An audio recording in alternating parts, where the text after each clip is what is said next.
60,000 पेक्षा जास्त पगार असणारं MPSC गट क मधील हे पद अत्यंत महत्त्वाचं आहे, पण बऱ्याचशा विद्यार्थ्यांना माहितीच नाहीये की हे पद गट क मध्ये आलेलं आहे. मित्रांनो, या पदाबद्दल आपण सविस्तर माहिती घेणार आहोत. याची पात्रता काय आहे किंवा यासाठी कोणत्या प्रकारची वयोमर्यादा असेल, कोणत्या प्रकारचा सिलेबस असेल, या सर्व गोष्टी करायच्या आहेत. व्हिडिओ शेवटपर्यंत बघा, कारण आगामी आपली MPSC गट क ची परीक्षा होणार आहे, ज्यामध्ये अजून जास्त संवर्ग वाढतील, पण S13 S14 स्केल सुद्धा असणारी पदे येणार आहेत.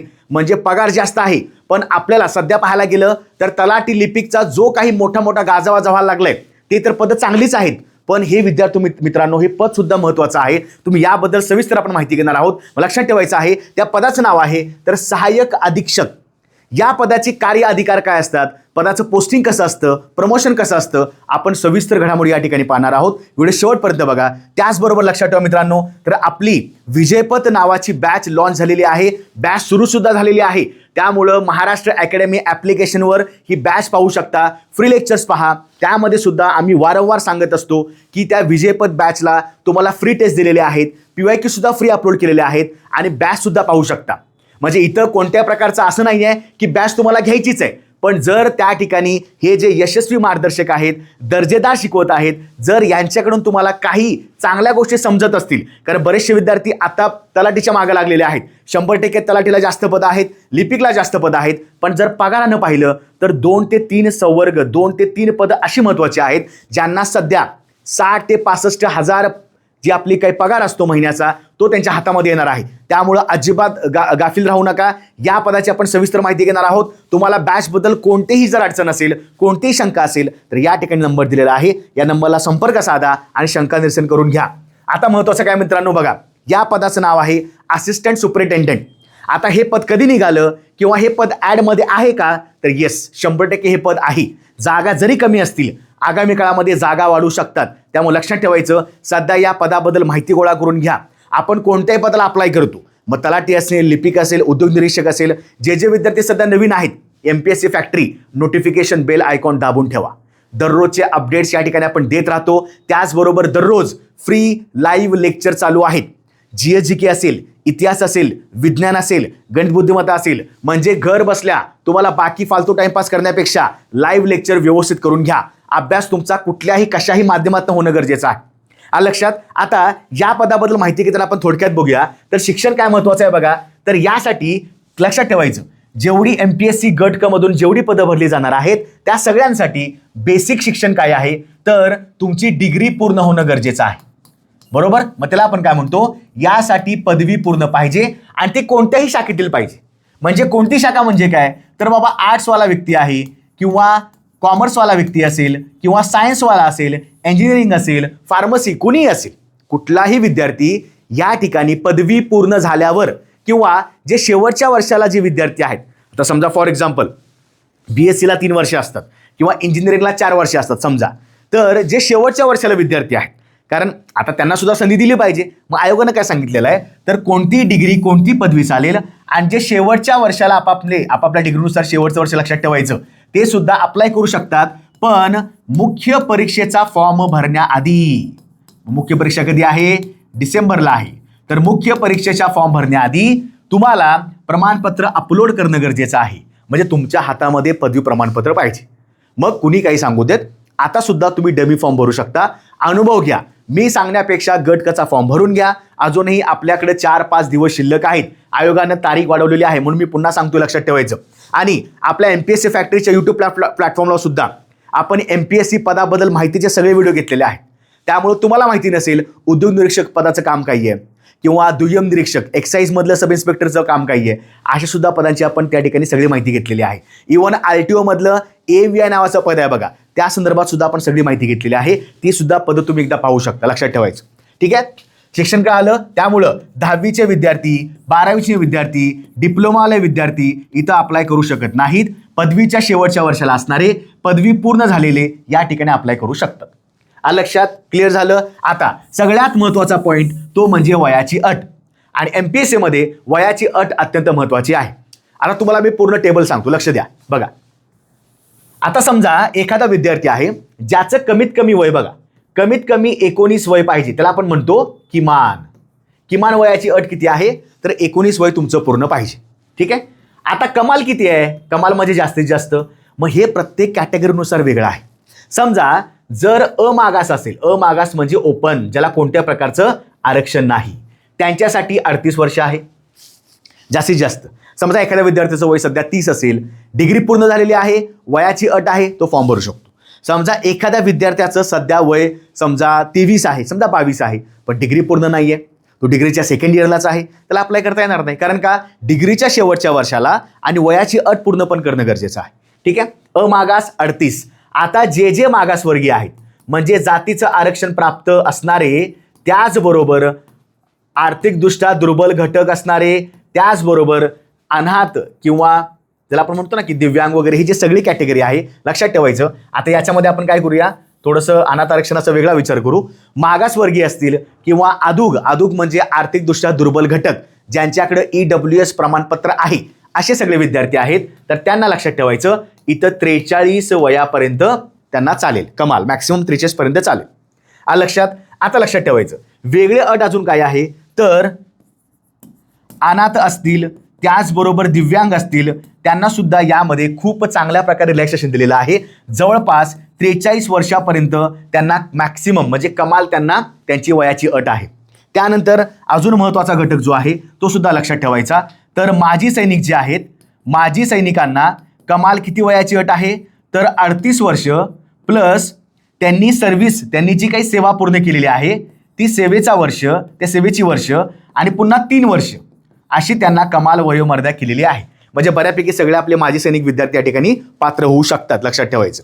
ठीक आहे. त्याच्यानंतर बघा, अनाथ झाले, दिव्यांग झाले, माजी सैनिक झाले, त्याच्यानंतर मी तुम्हाला मागासवर्गीय आणि अमागास सुद्धा सांगितलेलं आहे. किमान 19, इथं 38, बाकी सगळ्या ठिकाणी 43 लागू, लक्षात ठेवायचं. आता सहाय्यक अधीक्षक पोस्ट आहे. सहाय्यक अधीक्षकाला पगार जास्त असल्यामुळं जागा एकतर थोडा नॉर्मलच 11 फक्त जागा आलेल्या आहेत, पण अजून सुद्धा लक्षात ठेवायचं जागा वाढू शकतात. आता याच्यामध्ये प्रकल्पग्रस्त असतील, भूकंपग्रस्त असतील किंवा अजून कोणतेही जे काही आहेत त्यांच्यासाठी याच्यामध्ये अजूनही आयोगानं जागा दिलेल्या नाही आहेत. कुठल्या प्रकारचं अजून आरक्षणामार्फत जागा आलेल्या नाही आहेत, पण 11 जागा एक त्यांनी जनरल आकडा टाकलेला आहे, लक्षात ठेवायचं. ठीक आहे. मग हे तुम्ही सध्या माहिती करून घ्या. कमीत कमी 19, जास्तीत जास्त 38 आणि आपापले जे काही कॅटेगरी आहे त्यानुसार 43 मॅक्सिमम वय, लक्षात ठेवायचं. लक्षात. पात्रता कळाली सगळ्यांना. आता परीक्षा पद्धत काही जसे MPSC गट क घेणार आहे. आता MPSC गट क मध्ये सध्या समजा 6 ते 7 संवर्ग आहेत. उद्या जर 10 संवर्ग वाढले काही फरक पडत नाही, सगळ्यांना एकच परीक्षा होणार, हे लक्षात ठेवायचं. म्हणजेच काय, निगेटिव्ह मार्किंग आहे का? हो. प्रश्न बघा, आपली सुरुवातीला पूर्वपरीक्षा असेल. पूर्वपरीक्षा ही एकूण 100 प्रश्न असतात त्याच्यामध्ये आणि 100 गुण असतात, बरोबर. गुण किती झाले? 100. म्हणजेच काय, एक प्रश्न 1 मार्काला आहे. मग MPSC ज्या परीक्षा घेतं त्या सगळ्या परीक्षांना निगेटिव्ह मार्किंग असणार आहे. निगेटिव्ह मार्किंग म्हणजे किती, तर लक्षात ठेवायचं, जर तुमचे 4 प्रश्न चुकले तर तुमचा 1 मार्क वजा होणार. म्हणजेच काय, जर तुमचा 1 प्रश्न चुकला तर तुमचा पाव मार्क वजा होणार, म्हणजे 0.25 मार्क वजा होणार. मग हे सुद्धा सूत्र लक्षात ठेवायचं. त्यामुळं प्रश्न अटेम्प्ट किती करायचे, कसे करायचे, याबद्दल आपण आगामी काळात तुम्हाला शिकवणार आहोत. लवकरच आपली काही पुस्तकं मार्केटला येतील. OMR शीट असेल किंवा आपल्या MPSCचा गाईड असेल, हे सुद्धा लक्षात ठेवायचं. सगळ्याच पदांना तो उपयोगी आहे. लक्षात. निगेटिव्ह मार्किंग आहे का, तर हो आहे. आणि मग पूर्वपरीक्षा क्लिअर झाल्यानंतर तुम्हाला मुख्य परीक्षेला मग पुन्हा वेगळा फॉर्म भरावा लागतो. आणि मग कारण सध्या आता बघा 10 ते 11 लाख विद्यार्थ्यांनी फॉर्म भरलेले आहेत. मग त्यातलेच जे काही जागेनुसार सिलेक्ट करणार आहेत, मुख्य परीक्षेला बोलवणार आणि मुख्य परीक्षा बोलवल्यानंतर तुम्हाला मुख्य परीक्षेचा कट ऑफ क्लिअर करायचा आहे. लक्षात. त्यामुळे मुख्य परीक्षा वेगळी असते. मुख्य परीक्षेला सुद्धा लक्षात ठेवायचं, मुख्यला सुद्धा 2 पेपर असतात, म्हणजे पेपर 1 आणि पेपर 2. पेपर 1 मध्ये 100 प्रश्न असतात, पण या ठिकाणी मात्र 200 गुण आहेत. आणि पेपर 2 यामध्ये सुद्धा 100 प्रश्न आहेत आणि पुन्हा 200 गुण आहेत. निगेटिव्ह मार्किंग 1/4च आहे, म्हणजे मुख्य परीक्षा एकूण 400 गुणांची असणार. ठीक आहे. सगळ्याच पदांना सगळं सेमच आहे, वेगवेगळं काहीच नाही. त्यामुळे डोक्यात उगाच काय असं शंका वगैरे डाऊट आणायचे नाहीत की तलाठीला हे वेगळं आहे, ह्याला वेगळं आहे, त्याला वेगळं आहे.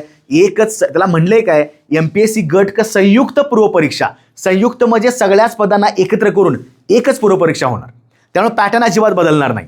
ठीक आहे. ऑफलाईन स्वरूपात होणार. तुम्हाला OMR शीट दिली जाईल. तुम्हाला गोल, बरोबरच्या उत्तराला गोल करायचा आहे. आलं लक्षात.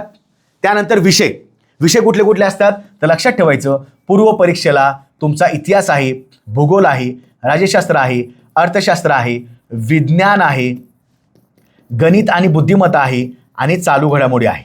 प्रश्नाचं जर विश्लेषण केलं तर इतिहासाला 10 प्रश्न, भूगोलाला 10 प्रश्न, राज्यशास्त्र 15, अर्थशास्त्र 15, विज्ञान 15, गणित बुद्धिमत्ता 20, चालू घडामोडी 15.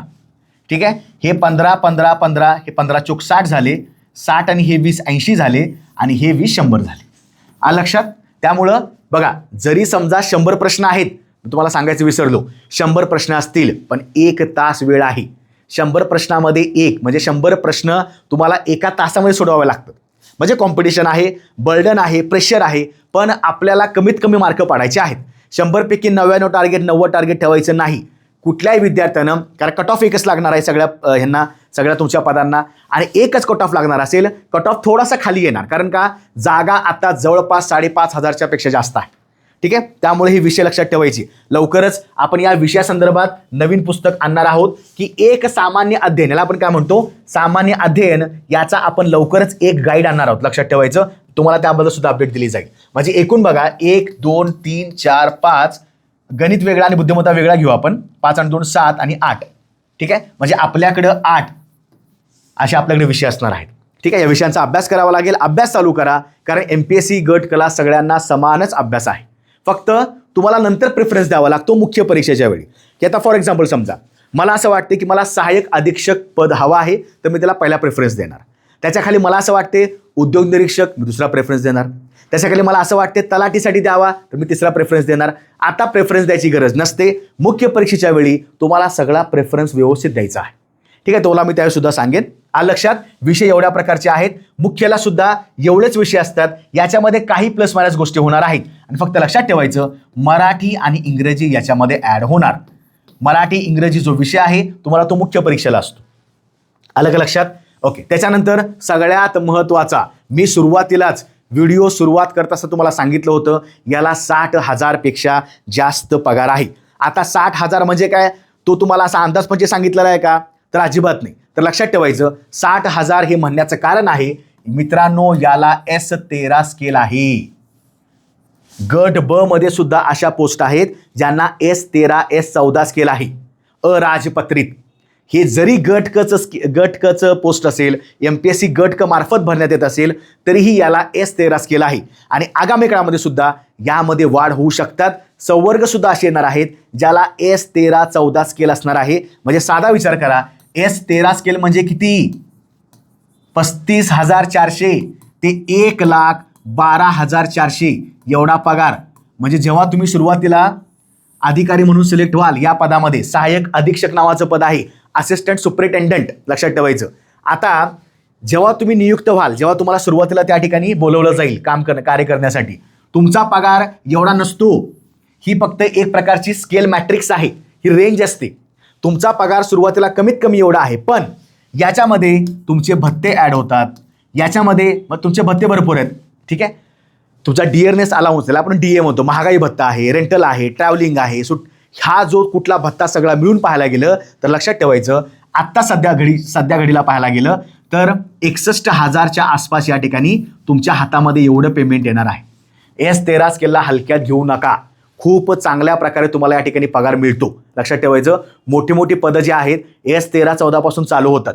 त्यामुळं सगळ्यात अंडररेटेड पोस्ट म्हणता येईल. कोणाचं लक्षच नाही की या पोस्टबद्दल काय सांगितलेलं आहे. ठीक आहे. त्यामुळे माहिती करून घ्या. आपण जेव्हा एका पदाला अप्लाय करतो त्या पदाबद्दल माहिती असणं गरजेचं आहे. तर एवढा जवळपास 60 ते 62,000 तुमच्या आसपास, डिपेंड करते तुमची पोस्टिंग कुठं आहे. पण लक्षात ठेवायचं, येस पेन्शन असते का, 100%. जेव्हा तुम्ही वयाची सर्टेन की जी काही वर्ष आहेत सर्व्हिसची, तुम्ही ती पूर्ण करता, तुम्हाला त्या ठिकाणी पेन्शन लागू होते. मग नॅशनल पेन्शन स्कीम असेल, NPS किंवा स्टेटची असेल, ESIS असेल, अशा सगळ्या तुम्हाला गोष्टी लागू होणार आहेत. ठीक आहे. सो जो तुमचा शेवटचा पगार असतो त्याच्या जवळपास तुम्हाला 40 ते 50% पेन्शन सुद्धा मिळते. मग हरकत नाही आहे. जरी तुम्ही सर्व्हिसमध्ये दगावत असाल तर तुम्हाला तुमच्या जो तुमचा कोण हे आहे, त्याला आपण काय म्हणतो, नॉमिनी आहे, त्याला सुद्धा काय ठिकाणी खर्च सुद्धा मिळणार आहे. म्हणजे बऱ्याच ठिकाणी याला सवलत सुद्धा आहेत आणि बऱ्यापैकी याला चांगलं पेमेंट आहे. लक्षात. S13 स्केल आहे. लक्षात ठेवा. गट क मध्ये अजून एक पोस्ट आहे बघा, उद्योग निरीक्षक, त्याला सुद्धा S13 स्केल आहे. म्हणजे हे तुम्हाला असं वाटतं की कमी कमी पगार आहे, पण चांगले पगार आहेत. लक्षात ठेवायचं. सगळ्यात महत्त्वाचं प्रमोशन. मी तुम्हाला कार्य पण सांगणार आहे की अधिकार कोणते असतात, कार्य कोणते असतात, पण सध्या प्रमोशनचा विचार करूया.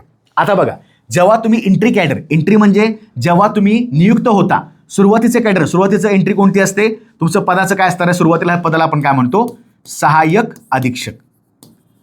ओके, म्हणजेच काय, असिस्टंट सुपरिटेंडंट. बरोबर.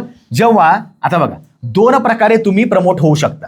एक प्रकार कुठला असतो, तर तुम्ही वयाची, तुम्ही त्या सर्व्हिसची जर काही महत्त्वाची वर्ष पूर्ण केलीत, समजा 12 वर्ष 15 वर्ष, तर तुम्ही ॲटोमॅटिकली कुठल्या प्रकारचं डिपार्टमेंटल पेपर न देता, डिपार्टमेंटल एक्झाम न देता तुम्ही असं सुद्धा प्रमोट होऊ शकता.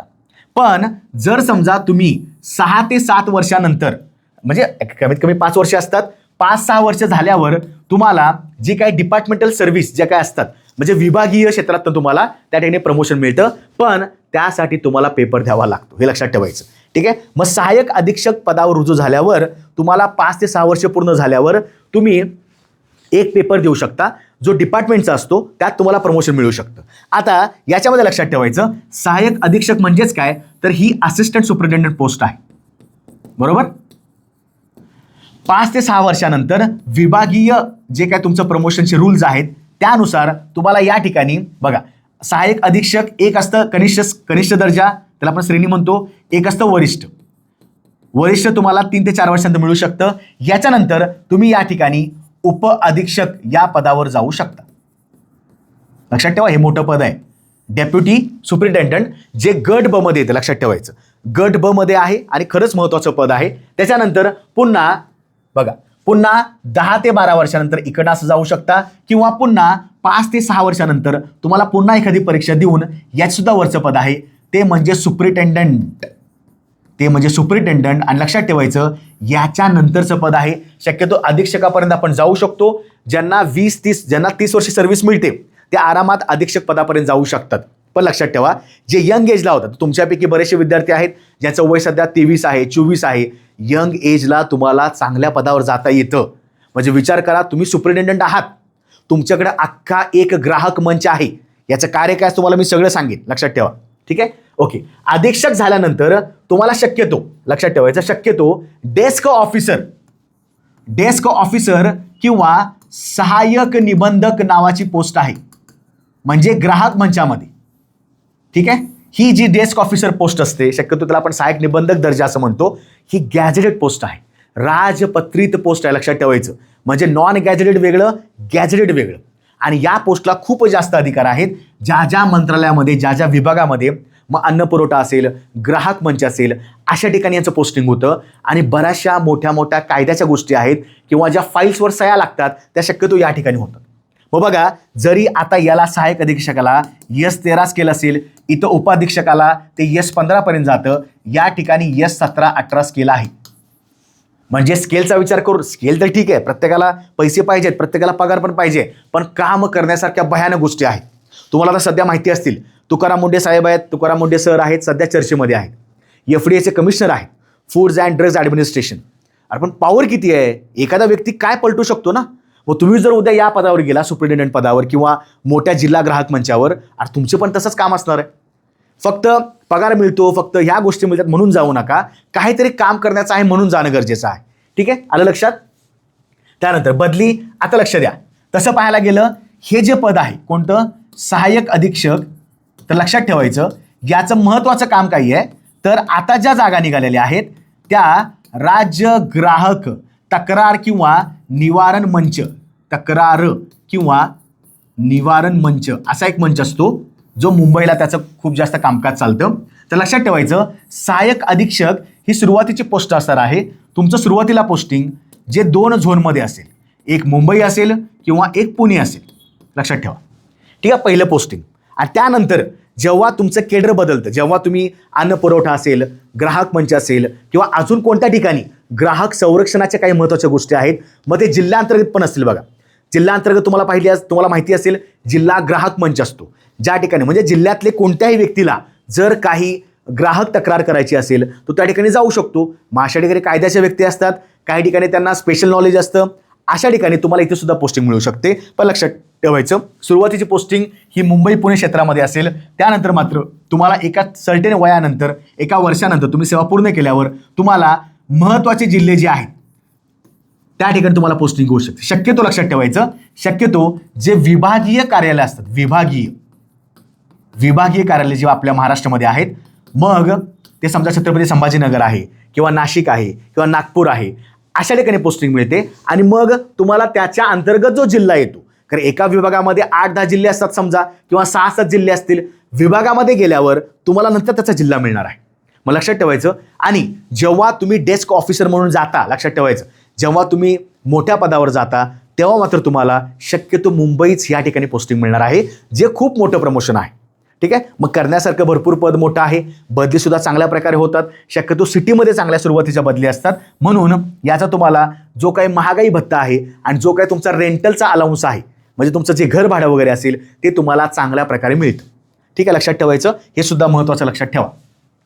सुट्ट्या. आणि शेवटी महत्त्वाचं आहे की जेव्हा आपण ज्या ठिकाणी काम करतो, अचानकपणे घरी प्रॉब्लेम असू शकतात, अचानकपणे काही आपल्या वेगळ्या गोष्टी चालतात पर्सनल लाईफमधल्या, अशा वेळी स्वतः सुट्ट्या माहिती करणं गरजेचं आहे. लक्षात ठेवायचं. यासाठी कोणत्या प्रकारचा, ही जी सहाय्यक अधीक्षक नावाची पोस्ट आहे, यासाठी कोणतंही तुम्हाला युनिफॉर्म सर्व्हिस नाही. तुम्हाला खाकी नाही आहे की तुम्हाला कुठली ग्रीन वर्दी नाही आहे, वर्दी लेस पोस्ट आहे, वर्दीची काहीच गरज नाही आहे. मग लक्षात ठेवायचं, ज्यांना वर्दीची पोस्ट असेल त्यांना एक्स्ट्रा काम करावं लागतं, त्यांना सुट्ट्यासुद्धा जास्त मंजूर नसतात. पण ज्या विदाऊट वर्दीच्या पोस्ट आहेत त्यांना बऱ्यापैकी मात्र थोडंसं कंट्रोलिंग, नियंत्रण, नियमनाचं काम असतं. ओके. आता आठवड्याच्या लक्षात ठेवा, ज्या महत्त्वाच्या सुट्ट्या वाटतात, म्हणजे आता सध्या मात्र 5 दिवसाचा आपला आठवडा असतो गव्हर्नमेंटचा, ज्यामध्ये शनिवार आणि रविवार ह्या 2 सुट्ट्या आहेत. क्लिअर? ओके. अर्जित रजा लक्षात ठेवायचं, एका वर्षामध्ये तुम्ही 20 ते 30च्या आसपास, म्हणजे तुम्हाला त्याला आपण काय म्हणतो की ॲप्लिकेशन तुम्ही सुट्ट्या, म्हणजे ॲप्लिकेशन करून तुम्ही सुट्ट्या घेऊ शकता. अर्जित म्हणजे अर्ज करू शकता की बाबा या दिवसापासून मला या दिवसापर्यंत रजा हवी आहे. अर्जित रजा तुम्हाला एका ठराविक मुद्द्यापर्यंतच घेता येतं. लक्षात ठेवायचं. अर्जित रजा तुम्हाला मिळतील. किरकोळ रजा, त्याला आपण काय म्हणतो, CL म्हणजे कॅज्युअल लिव्ह. बऱ्याच वेळा अचानकपणे काही गोष्टी घडते, मग अचानकपणे जावं लागतं, किंवा असं वाटतं की आता मला एखादं सुट्टी पाहिजे आहे, काही किरकोळ रजा करायची आहे, एखादं काही टास्क एकदम अचानकपणे आला, CL घेऊ शकता. वैद्यकीय रजा म्हणजेच मेडिकल लिव्ह. मित्रांनो, एका वर्षामध्ये तुम्हाला चांगल्या चुंगल्या 30 ते जवळपास 60 दिवसापर्यंत मेडिकल लिव्ह असू शकते. जर समजा तुमचा काही अपघात झाला असेल, जर समजा तुम्हाला काही मोठी दुखापत झाली असेल, तर सुद्धा त्याच्यात तुम्हाला वाढ होऊ शकते, कारण हे पद आहे, हे वर्दीचं पद नाही आहे. त्यामुळे बऱ्याचपैकी तुम्हाला सुट्ट्या सुद्धा चांगल्या मिळतात. त्याला आपण म्हणतो मेडिकल लिव्ह. आणि ज्या मॅटर्निटी आहेत, ज्या महिला किंवा ज्या सध्या मुली मॅरिड होऊन नंतर जेव्हा त्यांना त्या मॅटर्निटीसाठी त्यांना सुट्ट्या मिळतात, तेव्हा प्री डिलिव्हरी असेल आणि पोस्ट डिलिव्हरी असेल, या सुद्धा सुट्ट्या त्यांना चांगल्या मिळणार आहेत. 26 आठवडे शासनाने केलेलेच आहेत. पण त्यापूर्वी सुद्धा लक्षात ठेवायचं, बऱ्याच वेळा ज्या इमर्जन्सी केस असतात त्याला सुद्धा तुम्हाला चांगल्या पगारी सुट्ट्या मिळतात.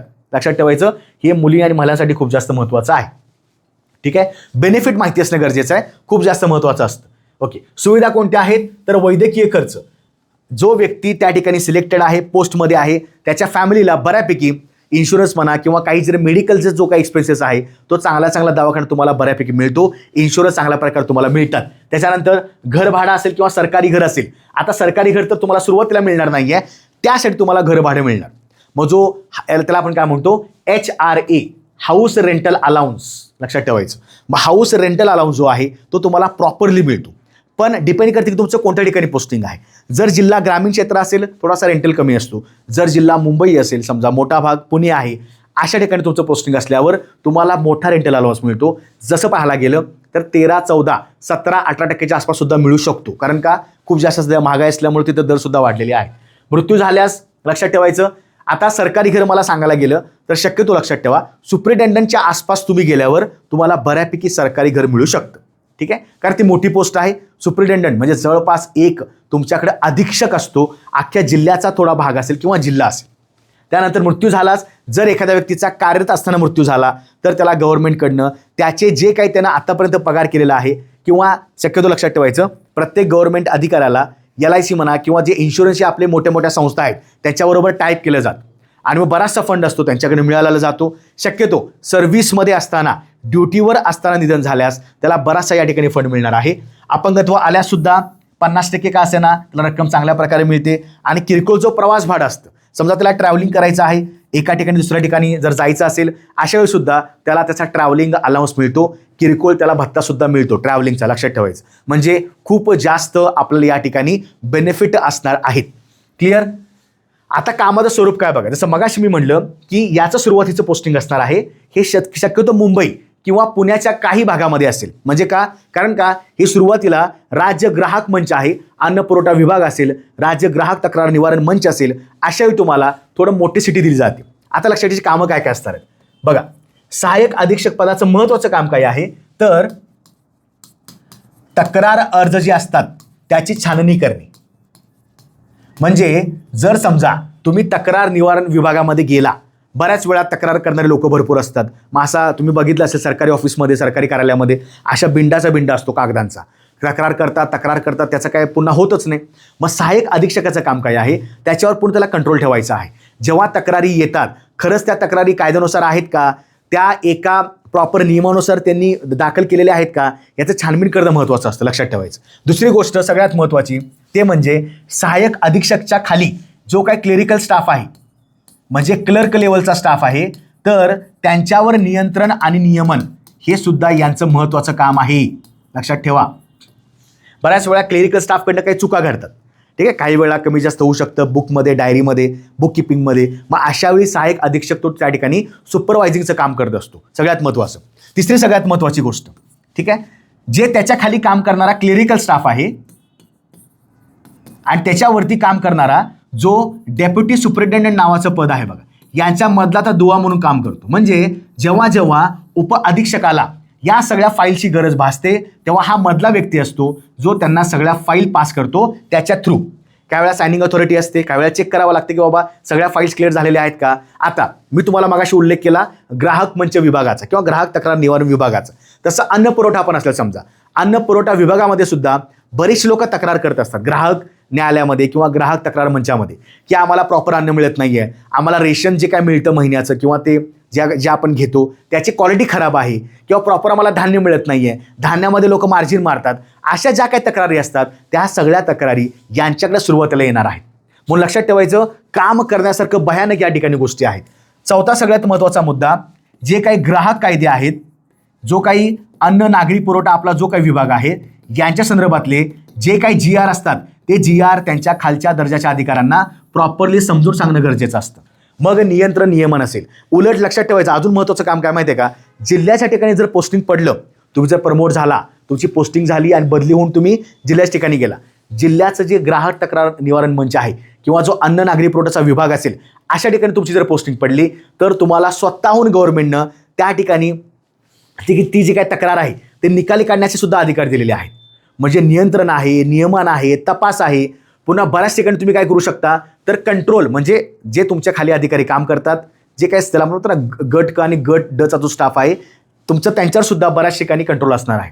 म्हणजे पद मोठं आहे. सो लक्षात ठेवायचं. आता महाराष्ट्र सरकारनं जी आता काही MPSCनं जी काही ॲड काढली होती गट क मध्ये, तर त्यामध्ये त्यांनी सांगितल्याप्रमाणे राज्य तक्रार निवारण असं त्यांनी उल्लेख केलेला आहे. सध्या फक्त याच ठिकाणी यांच्या सध्या जागा रिक्त आहेत. भविष्यामध्ये अजून काही महत्त्वाचे विभाग आले, अन्न पुरवठा असेल, अन्न नागरी पुरवठा असेल, अशावेळी सुद्धा तुम्हाला या ठिकाणी या पदाबद्दल माहिती असणं गरजेचं आहे. बघा जाहिरात आलेली आहे का, तर लक्षात ठेवा, हो आलेली आहे. राज्य ग्राहक तक्रार निवारण आयोग. आणि लक्षात ठेवायचं, ग्राहक हा सर्वोच्च व्यक्ती आहे समाजामधला. त्यासाठी सुद्धा आंतरराष्ट्रीय, राष्ट्रीय आणि राज्यानं सुद्धा कायदे केलेले आहेत. त्यामुळे त्या कायद्याचं व्यवस्थित प्रॉपर लोकांपर्यंत पोचणं गरजेचं आहे. त्या कायद्याचं पूर्णपणे जे काही ज्ञान आहे, जे काही नियम आहेत, जे काही नियमावली असेल ती लोकांना सांगणं सुद्धा गरजेचं आहे. मग लोकांना जी जागरूकता असते ती सुद्धा करण्याचं काम आहे. राज्य ग्राहक तक्रार निवारण आयोग मुंबई, ओके, हे पद नाही. सहाय्यक अधीक्षक गट क यासाठी 11 पदांची जाहिरात आलेली आहे. ही आता MPSC गट क 2026 मध्ये आहे. आपण फक्त उद्योग निरीक्षक, लिपिक, टंकलेखक, तलाठी बघून बसलोय, पण हे एवढं मोठं, ठीक आहे, मान्य, मला जागा कमी आहेत, पण दर्जा सुद्धा बघा, ठीक आहे. महत्त्वाचं काय आहे, कोणत्याही शाखेतील पदवी आयोगानं सांगितल्याप्रमाणे. आता ज्यांनी अजूनही फॉर्म भरला नसेल त्यांनी सुद्धा फॉर्म भरून घ्या. फक्त तलाठी सांगत नाही मी इतर सुद्धा पदांचा प्रॉपरली अभ्यास सांगितलेला आहे. त्या पदाचं नाव काय आहे, त्याचं कामाचं स्वरूप काय असतं, त्याला पगार किती असतो, पण लक्षात राहू द्यात, ठीक आहे. अर्ज सादर करण्याचा नवीन अंतिम दिनांक आहे तो काल जाहीर झाल्याप्रमाणे 10 ऑगस्ट 26 रोजी रात्री 11:59 वाजेपर्यंत, रात्रीपर्यंत फॉर्म भरत बसायचं नाही. 2 दिवसामध्ये फॉर्म भरला नसेल तर फॉर्म भरून घ्या, ठीक आहे. ऑनलाईन पेमेंट करू शकता 13 ऑगस्टपर्यंत. शक्यतो आपण लगेच जेव्हा आपण फॉर्म भरतो पटकन आपण ऑनलाईन पेमेंट पण करतो, पण तुम्ही इथं सुद्धा करू शकता ह्या तारखेपर्यंत, पण लागूनच करा, जास्त वेळ घालवायचा नाही. ठीक आहे, आता तारीख आपल्याकडे फक्त 4-5 दिवस शिल्लक आहेत. तर अजूनही फॉर्म भरला नसेल, फॉर्म भरून घ्या आणि अभ्यासाला लागा. मी वारंवार तुमच्यासमोर येत राहतो, वेगवेगळ्या पदाबद्दल माहितीसुद्धा सांगत असतो. आता आपण अजून एक पद घ्यायचं आहे, तांत्रिक सहाय्यक नावाचं. त्याच्यामध्ये अजून आपण बघूया नेमकं त्याच्यामध्ये काय असतं. कारण लक्षात ठेवायचं, MPSC गट क मध्ये अजूनही संवर्ग वाढतील किंवा अजूनही त्याच्यामध्ये जागा वाढणार आहेत. पण नुसतं जागा वाढल्या, संवर्ग वाढले, नुसतं एवढा पगार आहे, तेवढा पगार आहे, एवढ्या जागा आहेत, हे करण्यापेक्षा त्या पदाबद्दल माहिती गोळा करा. नेमकं पदाचं काम काय आहे, तो कसा काम करतो. कारण शेवटी आपल्याला वाटतं ना की यार माझं पोस्टिंग इथं व्हायला पाहिजे. मग जिल्ह्यामध्ये येऊ शकता का, येऊ शकता. मेट्रोमध्ये जाऊ शकता का, सिटीमध्ये, मुंबई पुणे मेट्रो सिटीज आहेत. म्हणजे लक्षात ठेवायचं, आपण ज्या पदाची तयारी करत असतो तुम्हाला त्या पदाबद्दल माहितीसुद्धा गरजेचं आहे. ठीक आहे. सो 10 ऑगस्ट नवीन तारीख आलेली आहे. अजूनपर्यंत फॉर्म भरला नसेल, फॉर्म भरून घ्या. आणि फक्त फॉर्म भरू नका, तर जे विद्यार्थी सध्या नवीन आहेत, ज्यांना काहीच माहीत नाही आहे, पण आम्ही सर फक्त फॉर्म भरायचं काम केले, फॉर्म भरायचं काम हे तुमचं आहे. आमचं काम आहे की बाबा चला महाराष्ट्र अकॅडमीच्या ॲपला आपली दर्जेदार शिकवणी चालू आहे, त्याचा पूर्ण फायदा करून घ्या. जे तुम्हाला गरजेचं लागेल त्याच्यामध्ये फ्री टेस्ट अवेलेबल आहेत. विजयपद बॅच क्लिक करायची, तलाठी गट क स्पेशल बॅच आहे आपली, ज्याच्यामध्ये विजयपदमध्ये सगळीच पदं आपण ॲड केलेली आहेत. ती बॅच घेऊ शकता. बॅच फक्त बघा, फ्री लेक्चर्स बघा, कोण कसं शिकवायला लागले, किती विषय कव्हर झालेले आहेत. तुमच्या लक्षात आलं असेल की आता आपल्याकडे वेळ कमी आहे. वेळ कमी आहे तर कमी वेळेचा चांगला कसा वापर करायचा, त्यात आपण त्या सगळ्या प्रकारच्या स्पार्क स्टडीच्या गोष्टी घेत असतो. त्यामुळं तिथं पाहू शकता, त्या विजयपद बॅचमध्ये सुद्धा टेस्ट नावाचं फोल्डर आहे, ज्यामध्ये आपण फ्री टेस्ट असतील, MPSCचे PYQ असतील, हे सुद्धा आपण ॲड केलेले आहेत. त्याचा फायदा करून घ्या. ठीक आहे. काही जर तुमचा प्रॉब्लेम असेल तर या ठिकाणी संपर्क साधायला विसरू नका. फक्त महाराष्ट्र अकॅडमीच्या ॲप्लिकेशनला बॅच असेल. अजूनही तुम्हाला काय शंका असतील, अजूनही तुम्हाला काय डाऊट असतील, बिनधास्त मला कमेंट करा. आपण अशा वेगवेगळ्या पोस्टची माहिती तुम्हाला देत राहू. नक्की व्हिडिओ आवडल्यास लाईक करा, शेअर करा. आणि जे विद्यार्थी खेड्यापाड्यात, शेतात, गावात कुठेही अभ्यास करतात त्यांना सांगा, सध्या MPSC फॅक्टरीवर आपण फ्री लाईव्ह लेक्चर घेत असतो, फ्री रेकॉर्डेड लेक्चरसुद्धा घेत असतो. काही तुम्हाला पे करायची गरज नाही. घर बसल्या तरी अभ्यास करा, कुठेही जायची गरज नाही. पण हे दिलेलं जे शिक्षण आहे याचा फायदा करून घ्या. ठीक आहे. तुमचे असे जे काही मित्रमैत्रिणी आहेत ज्यांच्यापर्यंत सध्या आम्ही पोहोचू शकत नाही, पण तुमच्या कॉन्टॅक्टमध्ये आहेत, त्यांना सुद्धा सांगत चला. आणि असं पुन्हा आपण भेटत राहू, वेगवेगळ्या पदाची माहिती घेत राहू. तोपर्यंत अभ्यास करा. जय हिंद.